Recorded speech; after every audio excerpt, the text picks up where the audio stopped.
So after months of rage baiting, they finally dropped brand new heat. And man, am I excited. I made some wishes in my Spider-Man video, and it looks like this movie is going to fulfill them. The suit still looks amazing. Like it's literally perfect. I still think the giant ass web shooters are a little OD though. But you know, the trailer just has sauce. Like as soon as I saw this shot, I was like, oh yeah, we're getting a Spider-Man movie with sauce. And Destin Daniel Cretton has been going dummy when it comes to Marvel projects. And like I said in my Spider-Man video, I feel like this movie has no reason not to be the best Spider-Man movie. I really hope it is. His Spider-Man already seems more confident, like his interaction with the Punisher. One thing about the first Home trilogy I said is that I do like Tom's Spider-Man, but it never really felt like he was that confident in the suit. Like Peter Parker wasn't that confident as Spider-Man. Like I feel like Spider-Man has some sort of cockiness to him at times, and I'd like to see more of that with Tom Spidey. I do pray this movie doesn't try to juggle too much, because we got Punisher, Tombstone, Scorpion, and everything else. And we know that can get a little tricky, but there are some Spider-Man stories that handle him having to deal with a lot really well. And him having to deal with all of this shit, I feel is extremely right for the character. The action needs to be top notch. Like I said in the video, I want this movie to be like 70% Spider-Man. Like I don't want to see him in the suit with the mask off.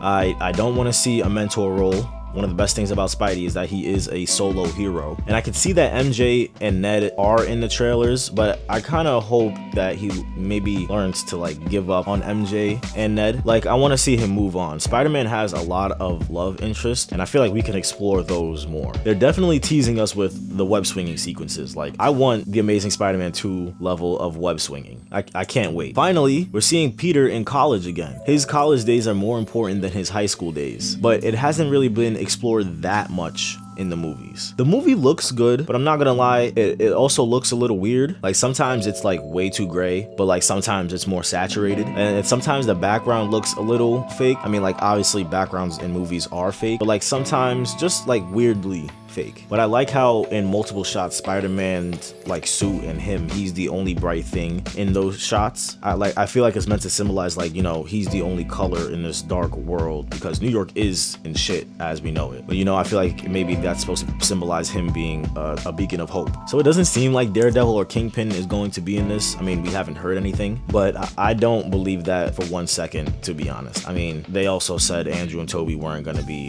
in No Way Home, and look what happened. But of course, we'll see. I love that the trailer gave us a lot, but not too much, because I promise you, every one of those trailers in the Home trilogy spoiled the movie. If you watched the Homecoming trailer, you could tell the entire story. In Far From Home, you automatically knew Mysterio was a Syndrome-like character, and No Way Home, I mean, they had the villains from Toby and Andrew's movies, like, come on. But this trailer is just enough. To be honest, I'd be fine if they left it at this. It's sometimes nice to go into a movie blind and have that mystery, which really is how it should be. You know what would be really cool? Like, if they are doing Man Spider, it'll be cool if the movie formats itself into like, sort of like a doomsday countdown until he becomes Man Spider.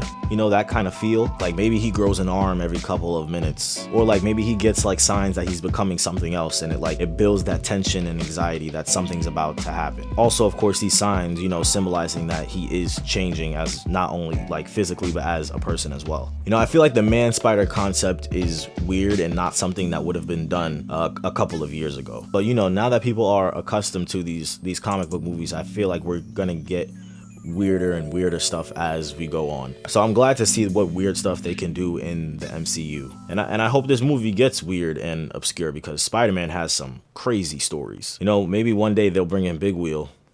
Who knows?